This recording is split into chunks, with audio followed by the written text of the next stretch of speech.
Next on Inside the SCCA, Club Culture.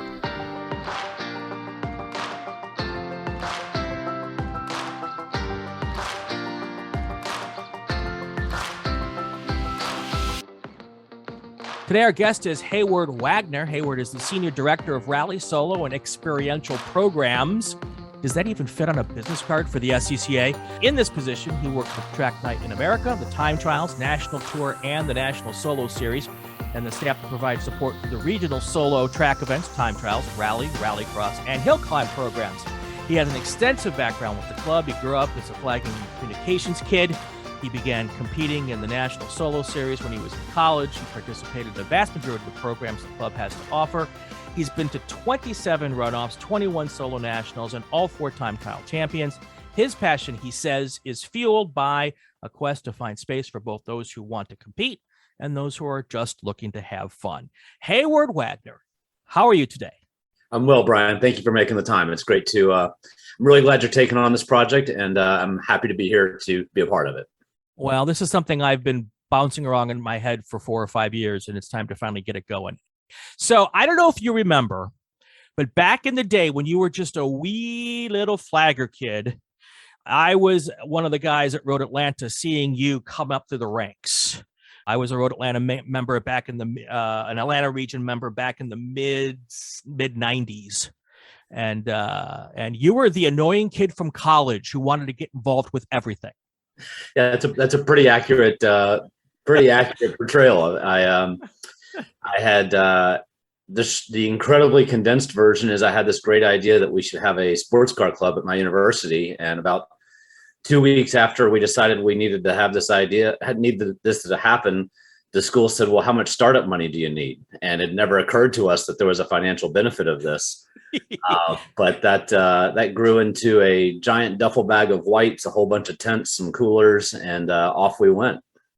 It was great, actually. You would bring half a dozen guys and gals to the racetrack every weekend and join us on the corners. And you were all very eager, and we loved the help. And that's how I first met you way back in the day. And then I have followed your meteoric rise within the club over the years.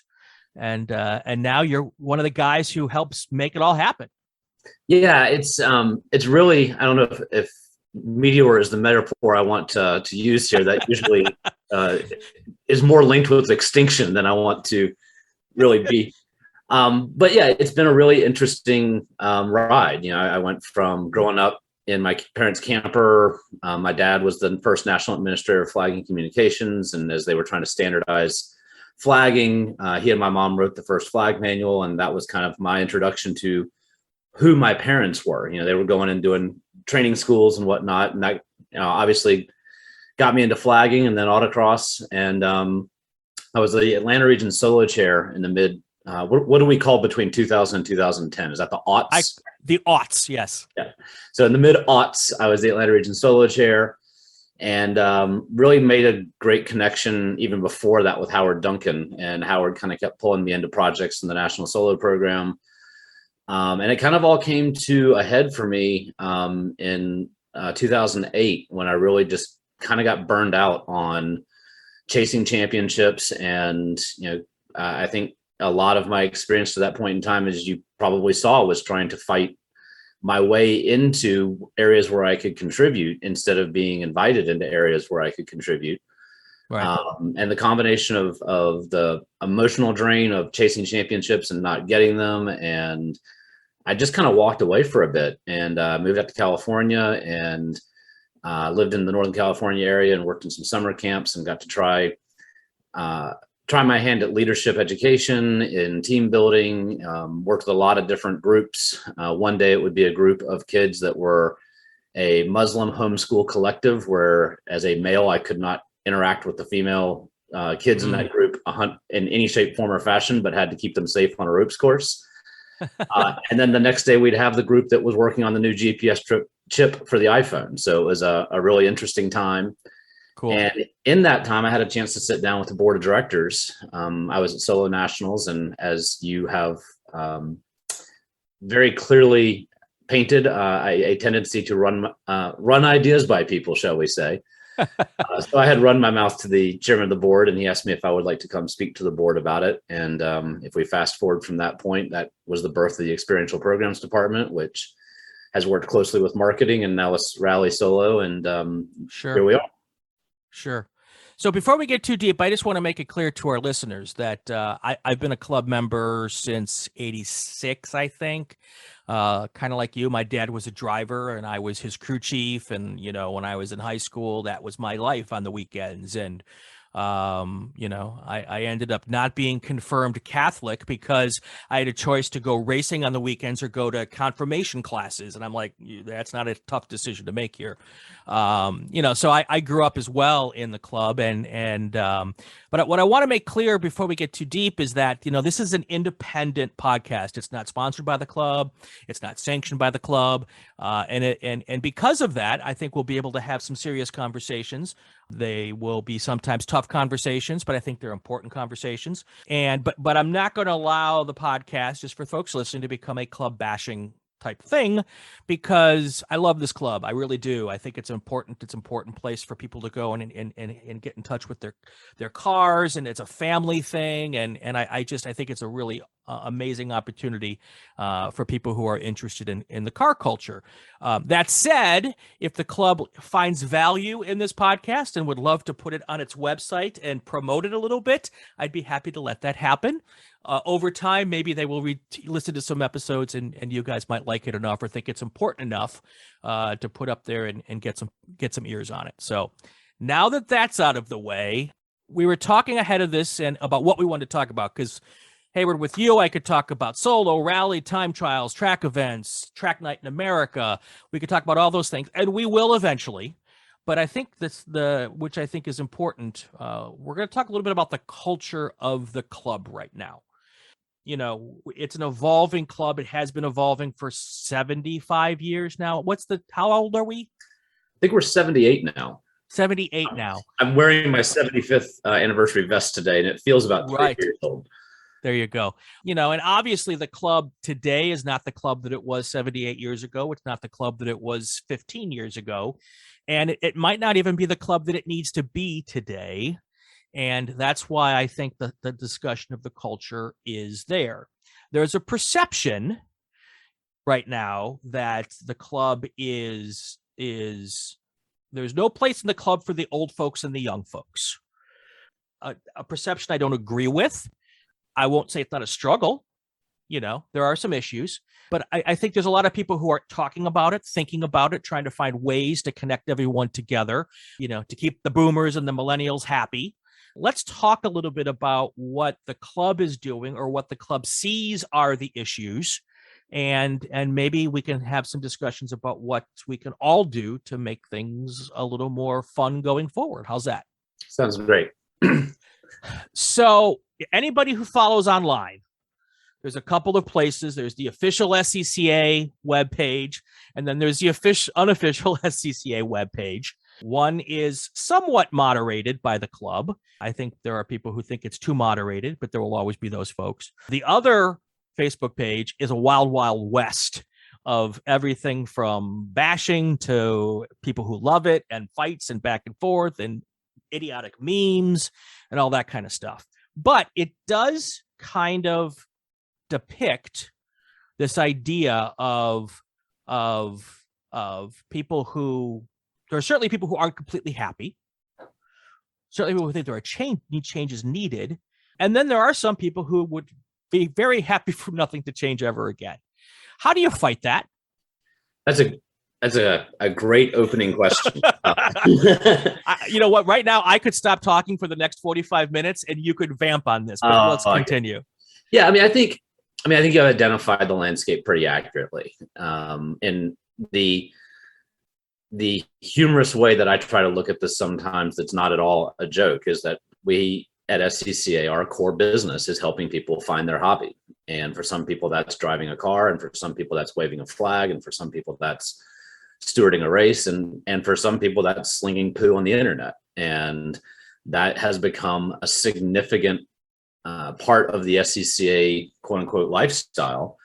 And what we see more times than not is that a lot of times these are folks that are not actively involved in our programs. These are not people who are engaged in a positive way.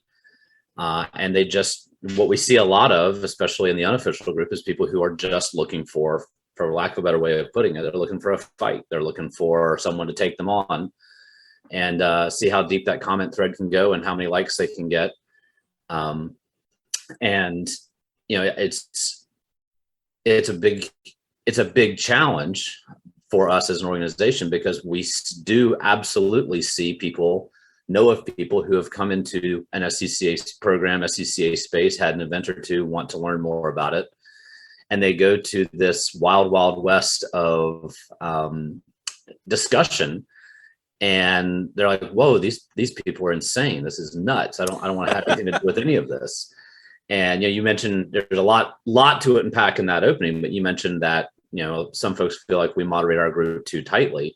We're very clear on the purpose of that group. The purpose of that group is to have open and fair conversation that facilitates participation in SCCA events. And coming into that group with an agenda of, you know, trolling, just to call it what it is not productive to facilitating participation in SCCA events. Somebody comes in and says, how can I get involved in my such and such car? And the overwhelming response to that person is, you're an idiot for having bought that car. That does not help that person engage in our community, can engage in our events. And so, you know, that's kind of that moderation piece. I love the idea of, you know, building a car, buying a car, even if it's a slow car, it's the wrong car for the class, you know, but if you can get out there and be safe and run around at the back of the pack and be happy, that was me for a year or two, you know. I had a very underpowered Honda Civic in ITC, but dang it, I was on the racetrack at tracks I could see on TV, and I wasn't getting anybody's way. I was I almost just had a rotator cuff surgery from pointing people by. You know, there's a place in the club for people like that. Well, I think you just said one of the most dangerous and maybe toxic phrases that we have in this organization, which is wrong car for the class. Right. And that statement, those words, and I'm not picking on you personally because everybody uses it, but that statement implies that if you're not trying to win, if you're not trying to run at the front, if you're not investing all of your time, money, and effort in being a champion, that you're doing it wrong. And I think that, you know, when we talk about club culture, one of the biggest challenges we have in club culture is the idea that if you're not competing at the pointy end, you don't really belong here. You've got the wrong car. You got the wrong idea. That's not who SCCA is. And I'm very strongly of the opinion, you know, going back to those Road Atlanta days where you might have the best battle on the track, 4 ITC cars that are 6 seconds a lap off the pace, but they're having a blast. Yep. You know, when we talk about creating room in the SCCA culture for those who are motivated and interested in pointy end competition, absolutely. We are a national championship crowning organization that is core to our identity. That's always going to be a part of who we are. But if you went to the Indy runoffs, there were a whole lot of people in that paddock that were just so excited to be there and be a part of that event. Right. And a lot of them had the wrong car for the class. And, you know, we need to make sure that we're creating space that those people can enjoy our events and feel a part of our club just as much as our podium finishers are. Right. And Indy's a particular thing because, you know, anybody who's grown up as a road racing fan or in the United States in the last 70 years, you know, dreams of as a kid driving at the Indianapolis Motor Speedway. And the first time that the runoffs went there, I was just so stoked. And the second time I had plans to try to get there and I didn't. And I'm praying that we go back at least once every 10 years. Even if we did it once every 10 years, I think that would be a great carrot to dangle at people to be able to race at arguably the most iconic motorsports facility that's ever been created. So there's my vote for that, by the way. I will get that into the conversation. Yeah. So, but I think you get people that would go to an Indy runoffs that might not go to VIR next year because it's Indy and I can go race at VIR anytime. I can go race at Sonoma anytime, you know? Yeah. Yeah. And I think That's absolutely what we see with that event. Yeah. It is alluring to go to a track that people can't get a lot of laps on. There's no home field advantage at Indy. There's tremendous history at Indy. There's tremendous facilities at Indy. You will get pictures of you in your car at Indy that you can't get the equivalent of at any other track. And so all those things add up. That's right. So, there's so much to talk about here. 20 years ago, before the internet, many people would refer to the SCCA as the secret car club of America. And today we have this ginormously amazing and practically free promotional tool that can eliminate the secret car club of America moniker. And two things are happening. I don't think the club has fully utilized that tool as well as it could have. And I don't think there's a really hard way to argue that. And then you have the whole discussion of the trolls and arguing back and forth and trying to fight the negativity that can come from, as I like to call them, keyboard ninjas or keyboard warriors. What are the types of things that the club is trying to do to better utilize these digital resources to help bring in the younger folks, honestly, because us older folks aren't going to be around as long as we would like to think we are. And we're tired. I got to tell you, I can't, I have no desire to stand on a corner all day long anymore. And we need people to do things like that. You are scratching the surface of about 12 different podcast conversations. We have one on the current state and future trajectory of flagging. We could do an entire podcast on the phrase, the secret car club of America.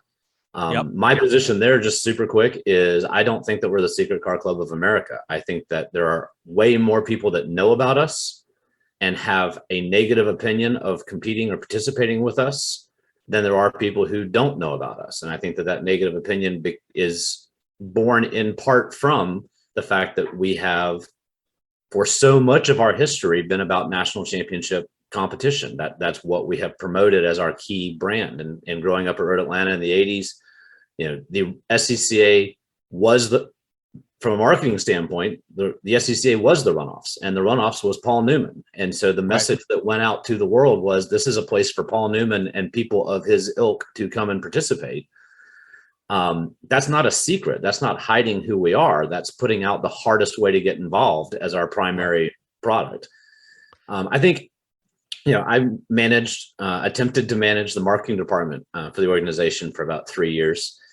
And one of the things that I'm really aware of is the idea, a concept that I refer to as national office puberty, which is where you come into the national office staff as a fresh-faced, optimistic, bright-eyed kid who's got all these great ideas that's going to fix it all, and how hard could it be? And if these dummies would just do it my way, it would be a lot better. And over the course of the next couple of months, your skin breaks out, your voice sounds funny, you start growing hair where you don't want it. And by the time that you're a full-on grown national office adult, you realize it's just not quite as easy as you thought it was back when you were that fresh-faced kid. And I think to that, from the marketing standpoint, right now our marketing team, for all intents and purposes, is 3 people.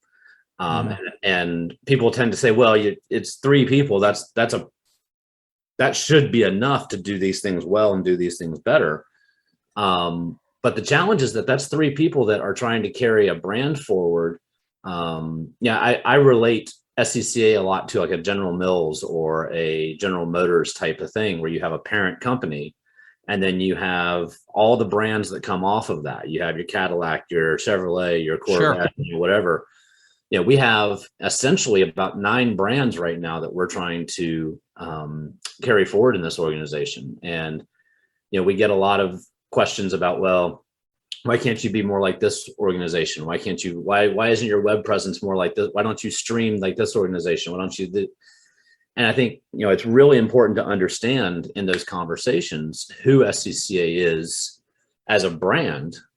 And that is, our job. I'll pick on Grid Life a little bit, or exemplify Grid Life. I have a really great relationship with Chris and Adam, and Tomo works with Grid Life and us a lot. Been to events, and I love what they do. They are doing an amazing job. And this really kind of ties back to the first question. So Grid Life does an amazing job of shining a light on racetrack activity, of getting people who are not savvy, educated, aware of how to get onto a racetrack, excited about the idea of getting onto a racetrack. And they do somewhere in the neighborhood of 12 to 20 events a year. If you talk to Adam, he says he'd like to do a little bit less to do them better, which is a lesson that SCCA could learn a whole lot from. That was going to be my next question, but we'll talk about that in a minute. But they shine this bright light on motorsports, and we have a great partnership, great relationship with them. And they do these, dozen or so events a year. Well, we do 2,000 events a year. And we have this incredible menu of programs and events that every single person that's getting excited about Grid Life could come and do with us. And I don't think Adam or Chris would be offended if I said, when you're at the event, I don't know that they're that different in the hot areas, on the track, in the pit lane, in those key places. They're not that different. What's different is that the Grid Life culture, the Grid Life community, has built itself on the premise that you become more known, more valuable, more important, more connected, the more you talk about how great Grid Life is. And the SCCA culture has devolved to a point where you become more known, more connected, more prestigious, the more you talk about how horrible SCCA is. And I will give you all day long that Grid Life is a trillion times more gifted in social media and content, but they're built to be a content first company. We're built to be a participation first club. Right. And that's, that really plays into that secret car club of America. We're not a secret. Every single person that knows who Grid Life is either knows who SCCA is or has the opportunity to know who SCCA is. The problem is that oftentimes the SCCA that they see and meet on the internet is not an organization they want to be a part of, because our culture is driven by snark. Right. So again, we got 1,000 rabbit holes we could run down right here. Sometimes I wonder, and I'm just going to throw it out there, we don't have to discuss this at the moment, if the club is the master of none and the jack of many trades. We've got, there's 9 brands. Would the club be better off served if it had 5 brands and did those 5 brands better? I don't know the answer to that. I sometimes think that we try to be everything to everyone, and we're not always as good at any one of those things to the individual brands. Yeah, and I think that's a great example of how SCCA can be a challenging organization to work with and for. Right. Because what the CEO, what the executive committee sees as growth opportunity or high level of potential and whatnot, that has to align with what the board of directors are looking for, and the board of directors are representing membership. And so there is a bit of a reality within this space that, we the way that I think of it is SCCA will never reach its full potential, but will also never fully fail. And that is because we have so many volunteers that are deploying our programs, designing our programs, that the overhead is very reasonable. We can do this for a good long time and not reach a failure point, but we don't control our brand in the same way that a Grid Life or a Global Time Attack or an organization that's really maniacally focused can. And and I've said for a long time, the SCCA's biggest asset and its worst detractor is the second C. It's the club. Okay. Yeah. All of these other organizations that you're talking about, almost all of them are businesses. There's a management team that doesn't answer to club members. There's no voting of boards of directors. There's so many layers of politics in the SCCA, right from the regional level up to the national level. That's part of what makes the club amazing, but it's also part of what makes it hard to get anything done. But here's all the things that we have just said are absolutely true. They're absolutely true. They're absolutely true. Here's what is also absolutely true.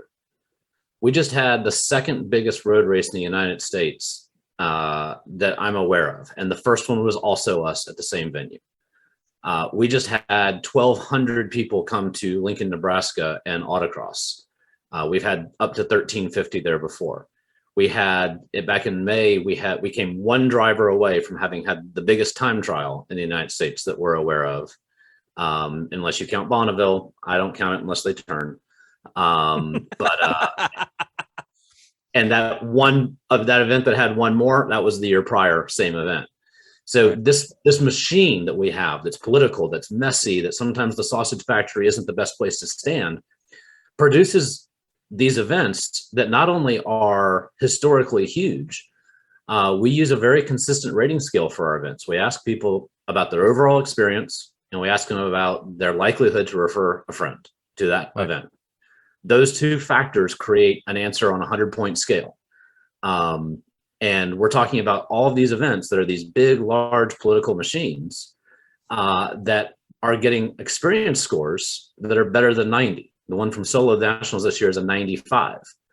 Now, that 5% in the survey results, they're real clear on what they don't like, and they're real comfortable going out into the social media world and saying, this event was garbage because of X, Y, and Z.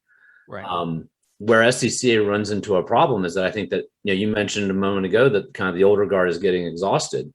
One of the things they're getting exhausted about is defending the club. And so they don't. And so a lot of these conversations about events that had 95 experience scores, that had record-setting attendance, devolve to who's willing to get down in the mud. Sure. And, that's the biggest challenge that I see in our culture right now. It's not about age or program or any of those things. It's that we're having wildly successful events that are well attended, that are well reviewed, and then this minority of people whose hobby it is to sling mud, they get the final word. Right. I do think, though, it's important that folks don't ignore that minority of people. Just because 95% of the people who are there were happy, a lot of times There are some valid complaints that, there's ways to bring those complaints that are more constructive than what's happening necessarily in social media. But oftentimes the root of those complaints is certainly something that should be paid attention to. Sometimes it's not. Sometimes it's just some bitter person who lost out on a protest and who's cranky bitchy about it, and they're going to cry as loud as they can, and because it's going to make them feel better, but they're going to pay their entry form and come back and do it again. Believe you me, they'll be back. One of the things I'm really passionate about in event design and deployment is making sure that we do learn from those mistakes. A really good example of Solo Nationals this year, we did trophies in grid, which by survey results was extremely well received. It was also the most polarizing element of the event. People either were really into it and really liked it, or absolutely opposed to it. And so one of the big conversations at a staff level this off season is, how do we bring some more of that energy of the banquet, the all-togetherness of a banquet into a space, into this new rethought space. And so we don't just look at it and say, well, 88% of the people said they were good with it, so let's charge on. That other 12-15% has some really good points. And so we're looking at how do we create that? So yeah, I absolutely support the idea that minority populations should not be ignored when they have meaningful feedback, nor should minority vocal populations be solely listened to when they are squeaking the most wheels. You were also talking about how getting other people from other organizations to come and play with us in the club, and how they look at us online and look what they see and might not want to come with that. I think part of it also has to do with the club's members oftentimes looking down upon these other organizations. Absolutely. And I think it's really important to understand that they're not going away, but more importantly, we can live together. I for some time, tried to run a photography business in Southern California, and photographers are extraordinarily territorial and snarky, and my thought was, there's 18 million people in the Los Angeles area. I'm sure there's enough clients for me to not have to be that way. And it's kind of the same way with the car world. There's a very simple statistical correlation to what you just said. Mazda has built and sold 1 million Miatas in the United States. 200,000 muscle cars are sold every single year. The population of people who are interested in driving fun cars is infinitely higher than what Grid Life, NASA, SCCA, Global Time Attack, SVRA, Hooked on Driving, fill in the blank. Champ Car. We are not capturing the lion's share. The sport of performance driving, which is really what ties all these things together, is not scratching the surface of the people who are interested in driving fun cars. And in my mind, I think that a lot of that is tied to the fact that motorsport is almost an invisible term in the United States when compared with the word racing. We don't embrace the idea as a sport that driving for fun is a form of motorsport in the same way that snow sports has embraced the idea that buying a lift ticket and sliding down a hill all day is a perfectly acceptable way to engage in snow sports. And so we just call our hobby, our activity, racing, and don't do that about autocross in front of a road racer of a certain mindset. But we just call it racing, and we assume that everybody wants to compete, and that's the gateway. Historically, that's been the gateway. And I think if you went to any ski resort in the world and just stood at the top of the chairlift and slapped numbers on people's backs as they came off of the chairlift, and when they got to the bottom, handed them a piece of paper that told them they were terrible at it, that's probably the last day they go skiing. And that historically has been how we get people into motorsport. Right. I've done both autocross and road racing, and I always kind of giggle when I hear road racers look down on autocross. Road racers who look down on autocross are just simply not skilled enough to be a good technical driver to be good at autocross. I'll put that out there right now. I've seen many more autocrossers become great road racers than I've seen road racers become good autocrossers. Yeah, I'm not going to engage in the debate. I'm not going to engage in the debate, but I think, of course, you're not. I think the reality is that if you look at, I think we have seen. Make it very simple. Tom O'Gorman is a great case study. Tom O'Gorman was a decent to good autocrosser when he was in high school. I saw one of his early autocrosses, and you could see a lot of talent and not a lot of discipline and not a lot of focus. And as he has matured and grown in the sport and gone and done things at higher speed and road raced, he's carried skill over. And I think he is a better road racer from the get-go because of his experience with autocross. Absolutely. Tom O'Gorman was not a dominant autocrosser until he started road racing. And when he started road racing and started getting really comfortable with a car on the edge at real speed and came back to autocross, he has been a dominant autocrosser. And so there are things that can be learned on both sides of the skill set.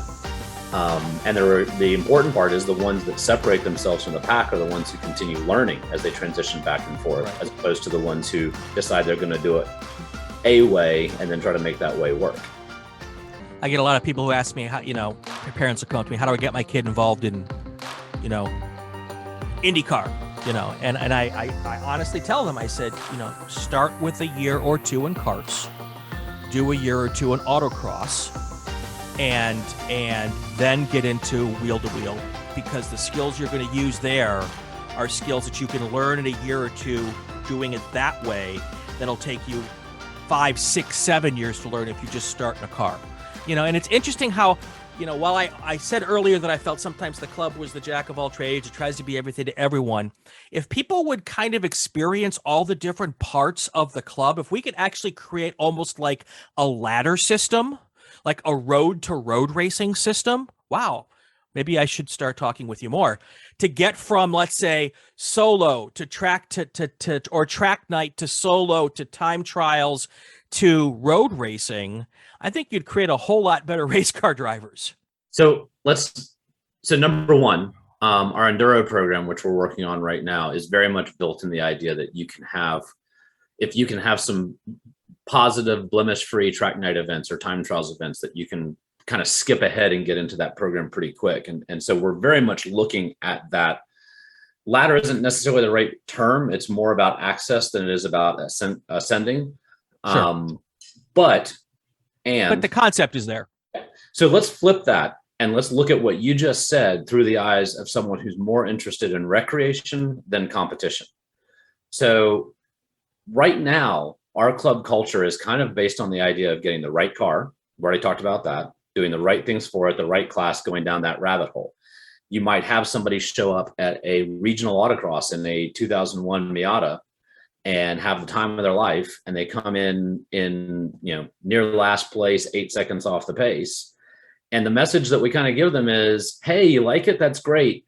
You actually need a 99 Miata, and it has to be a sport. And by the way, there's a set of wheels that SSR stopped making 20 years ago. Good luck finding them, but without them, you're screwed. And so we give this, like, if you want to go down an SCCA rabbit hole, you need to find the right car, the right class, the right parts, the right things. So what if we flipped that? And what if we looked at the world that you just described through the recreational eye, which is, I've got a 2001 Miata. I'd love to autocross it. I'd love to do some track days. Road rally looks like it could be a heck of a lot of fun. What's this time trials thing? Can I hill climb it? We have this whole suite of things that people can do. And some of the challenge is that we don't have great rule alignment across that. And that's something that we are working on and looking at. But right now, our club culture does not encourage cross participation in the way that it could.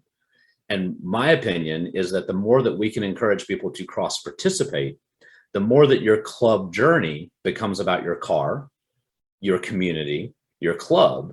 And again, there's still all the real estate in the world for people to take out sharp swords and sword fight for national championships. That's always going to be core to who we are.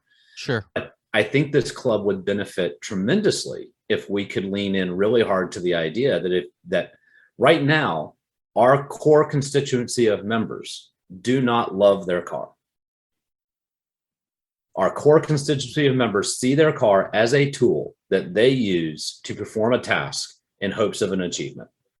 My race cars, all the way down to autocross cars, the whole bit. There's some, and for a lot of our members, for our most visible members, if that car can't get the job done, it's for sale. If that car gets crashed in the pursuit of a goal, so be it. So what if we had more room for people who just love their car and just want to go have fun with it and just enjoy the journey, enjoy the drive, enjoy the experience? And to me, going back to that snow sports metaphor, that's where we're missing. We're not creating space in our organization, in our community, in our culture, in our sport, for the people that just want to go ride some hills and hang out in the bar with their buddies afterwards and talk about how great it was. We focus our space around the word racing, where at the end of the day, you have the haves who walk away with hardware and embroidery, and the have-nots who did something wrong. They had the wrong car. They had the wrong strategy. They did something wrong. And that means that 9 times out of 10, maybe 99 times out of 100, when people walk away from our space, the majority population walk away frustrated, confused, dejected, and that's not a growth strategy. Our growth strategy needs to be built around recreation. I've said for a long time that a mentorship program in the club would be a great thing. Either from people who want to get started behind the wheel to people who want to become volunteers. And I think a behind the wheel mentorship program, and not just like at a driver's school, and then after the driver's school's over, you're done, you never talk to the person again, but like an ongoing thing. And if you could find mentors to give that message out, because there's always going to be people who want to be at the pointy end of the stick. Sure. And that is a great thing. I don't, we've 78 years, but you're right. I don't know how to solve that problem because it's a competitive thing. But if you could have some people whose focus was on that mentorship, where it's, hey, you know what, if you're having fun, that's all that's important, and keep driving that point home. I think the more people we can get on board with that, I think that's a fantastic idea. I just don't know how you implement that. Well, and I think, for SCCA, that started with track night. Right. It started with, what makes track night really different from everything else in the space is that there's not an achievement opportunity. You cannot earn your way into the instructor group. You cannot get to a position where you're signing people off and having some level of authority within the event. It is strictly a come and enjoy and have fun. And that's an event that's a program that's seeing 10,000 participations a year. And, is has a really strong safety record, has a really strong experience score, all the things you want to see. And it was really built in the model of recreational snow sport. Go buy a lift ticket, ride the hill, enjoy yourself. And I think a lot of people see, and this may very well tie to your question of, does SCCA try to do too many things? Answer is yes. This may very well tie to that, but a lot of people were really uncomfortable with the club putting energy towards that concept. Is SCCA now, does fun with cars mean that SCCA no longer values competition, that SCCA no longer prioritizes championship competition? Is it all just, just a big party and nobody cares about the competition piece? And, I think staying in that snow sports model, Olympic snow sports looks pretty darn sharp sword fighting competition to me. That looks pretty intense. And I think that if going back to that, 99% of your people who own skis and snowboards in the United States probably don't own a jersey. Mm-hmm. How many people in the United States own a helmet that don't have numbers? Right. That's the balance that we need to be striking, is that we can both celebrate our champions and have space for the people who just want to have fun. This is why this podcast is going to be really important, because as involved as I am, and I've been involved for a very long time, I'm beginning to understand that we all need to be open to new ideas. I looked at track night as a way to get people into road racing, or a way to get people into autocross, or a way to get people into fill in the blank. And maybe now I can look at track night as a way for people just to go have fun, and maybe they don't want to go to another step. So that's okay. I'm going to throw something wildly controversial into that idea. We thought so too. We thought people would come to the track and want to do the next thing and the next thing and the next thing. When we do that podcast on the state of flagging and where it's going, I'm going to tell you that track night has been one of the most detrimental things to our flagging community. Because 25 years ago, when I was getting into flagging, if I wanted to be at a racetrack, my ways to get into the racetrack, to get through the gate, were to volunteer at an SCCA event, build a race car, or go run with a fringe organization I'd never heard of. Those were the three ways in. And now the largest motorsports on-track club in the country has built a pathway to the track that for $150, not only you get to get into the track, you get to drive on the track. So there's no way 20-year-old Heyward is a flagger in this era, because I can go do track night for $125, $150. Right.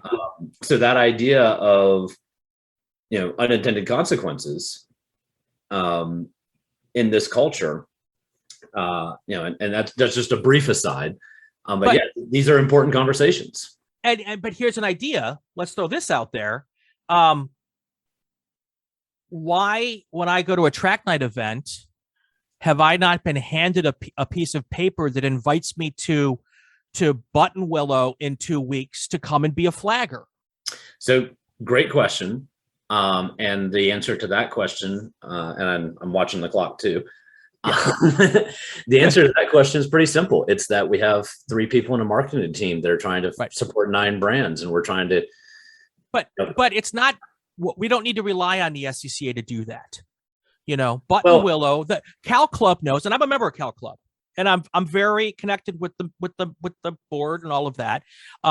There's no reason why Cal Club couldn't print up 100 pieces of paper and deliver them to whoever's going to run track night for that weekend, and say, hey, at registration, please hand this out.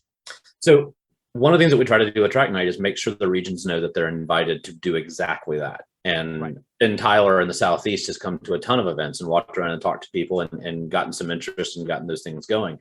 That's the mentorship model that you're speaking about. That's what we need, the people that can get out and do that.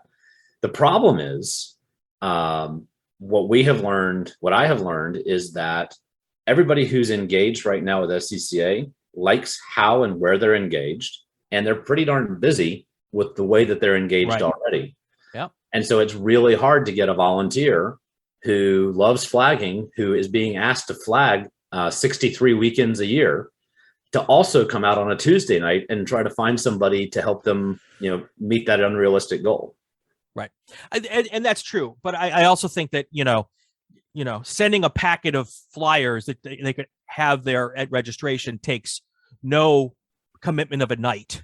Yeah. There's different ways to do it. Obviously, it would be much better to be there, to be engaged, to walk around, and hand it out in person. But there's more than one way to get yourself to that end means. We've got about 10 minutes left before I know people listening peter out at an hour. So we're getting there. And like I said, we're going to do this many more times, over the course of time. What's the next step in your mind? That's a great question. I think there's a couple of key steps here. Number one, probably, I think the number one thing that we need to focus on is an organization. And sure. You can argue with me about content and streaming and web and all of those things. The number one thing that we need to focus on in an organization is deploying brilliant events, regional events, national events, everything in between. If our event experiences are positive, and by and large, I think that they are. But if our event experiences are positive, if we make good decisions in our stewarding and our event leadership, then we're serving the right food in the restaurant. So that's step one. Step two is, I think, to take on the people that have made a hobby of detracting from SCCA, from picking up the phone. I had a guy who posted on social that we had ruined time trials nationals. And I responded that I'm sorry he felt that way. Come see me in the morning. I'll give you a refund and the rest of your weekend back. He didn't come see me. I went and found him and we had a conversation. And I basically said, I need you to decide if this event is ruined. Let me give you a refund and pack it up. Or this event is not ruined and you'd like to continue. And it was a productive conversation and we got to a place of agreement. And I understood his complaint and he understood my position. But I think as an organization, we're pretty uncomfortable having that type of conversation. And so I think having those one-on-one conversations with people, that whether it's out of frustration or out of just how they choose to show up in the space, when those things are said that are damaging to the brand, we don't need to have a 173 comment thread on social media about it. We need to pick up the phone and call and say, hey, what is the challenge here? What's the difficulty? How do we get past it? And then I think the third thing that we need to do once we get to the other side of that is, we are a 50,000 member organization that sometimes relies on 3 overworked people to be our marketing department in its entirety. And so we've created a ton of really strong content over the last couple of years, in my opinion, some really great videos. We're working with Hoosier on a shop manual series that helps people get more information about motorsports. We've done a lot of stuff, member stories and this sort of thing. We need to build into our culture a lot of pride in pushing those things out and saying, hey, this is who I am, this is what I do, and you can too, and start creating those mentoring opportunities at every level in our organization. If we rely on 3 people to carry forward the brand identity of 9 programs within our organization, we're going to be a lot less successful than if we can get a good chunk of that 50,000 to start being more focused on how we can portray the organization as a great place to come and play with cars, as opposed to, the biggest idiots in the world who can't get anything right.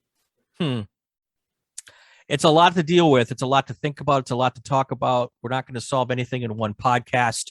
But I think it's important that the people out there know that there's people at the club level thinking about these things, working on these things, even though they might not feel that way, that they're listening to them and trying to do, what's best for the club. The intention is good. The execution, maybe sometimes not always as good as we'd want it to be, but these aren't easy things to deal with. No, they're not. And that's where, I will say this, a lot of times I've had a number of people who have had these kind of kicked off these diatribes on social media. And I've gone to them and I've said, well, just come to me and talk to me about this. Let's have a conversation. And their response, I've had the response a number of times that amounts to, yeah, but you're so busy. I didn't want to bother you with it.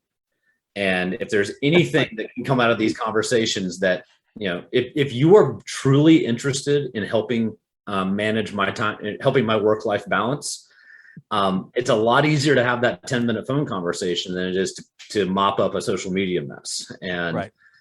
I would just encourage anybody in the organization at any level who is frustrated with where things are going, reach out to your solo chair, your race chair, your RE, your divisional administrator, your member of the board of directors, a member of the staff, and ask for the conversation. And if they don't give you the conversation, or you don't like the conversation you have and you want to go to social media and say, I had a bad experience, I can't fault you for doing that. But giving the club an opportunity to have these conversations based in collaboration, connection, conversation, that's what's going to move us forward. And so I think that's probably the strongest note I can end on. I agree. And I don't know anybody in the club in almost all cases who won't be open to a respectful conversation, even if it's an uncomfortable conversation. So I think that's a good place to wrap this one up for today. Heyward, thanks for being with us on this second episode of Inside the SCCA. I really appreciate your time. My pleasure. Thank you. Before I leave you on this episode, I want to tell you about Howard Duck Allen, one of the most widely recognized and memorable members of the SCCA. He passed away earlier this month at the age of 71. He first joined the club in 1978, shortly after moving to Oregon from Michigan. He became a participant in F&C with his wife, Cheryl Mindy Allen.